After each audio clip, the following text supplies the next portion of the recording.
আসসালামু আলাইকুম। আশা করছি সকলে ভালো আছেন।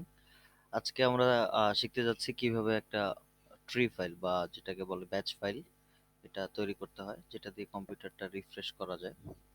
তো এক্ষেত্রে আপনাকে যেটা করতে হবে, ফার্স্ট অফ অল মাউসের রাইট বাটনে প্রেস করে নিউ সেকশনটাতে যাওয়ার পর নিউ টেক্সট ডকুমেন্ট ওপেন করতে হবে। আমার একটা টেক্সট ডকুমেন্ট ওপেন করাই আছে।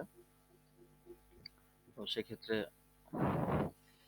প্রবেশ করবেন। প্রবেশ করার পর এখানে লিখতে হবে ECHO একো অফ।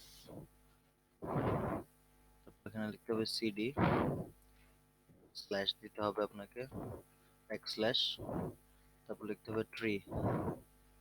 ট্রি লেখার পর এন্টার, নিচে আসতে হবে। তারপর আপনাকে দেখতে হবে আপনার কম্পিউটার কয়টা ড্রাইভ আছে, সি ডি ই। এখানে আমার 3টা ড্রাইভ আছে, তো সি ড্রাইভ, তারপর হচ্ছে একটা কোলন দিতে হবে, তারপর আবার ট্রি, আবার এন্টার দিয়ে নিচে আসতে হবে। তারপর ডি ড্রাইভের জন্য, তারপর ট্রি, আবার সেম ভাবে ই।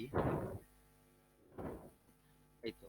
তো echo off CD backslash tree, তারপর নিচে সি ক্লোন ট্রি, আবার নিচে D colon tree E colon. এটাকে ফাইলের এখানে গিয়ে সেভ এজ এ প্রেস করতে হবে। সেভ এজ এ প্রেস করার পর এই এখানে আসবে, এখানে একটা নাম দিতে হবে।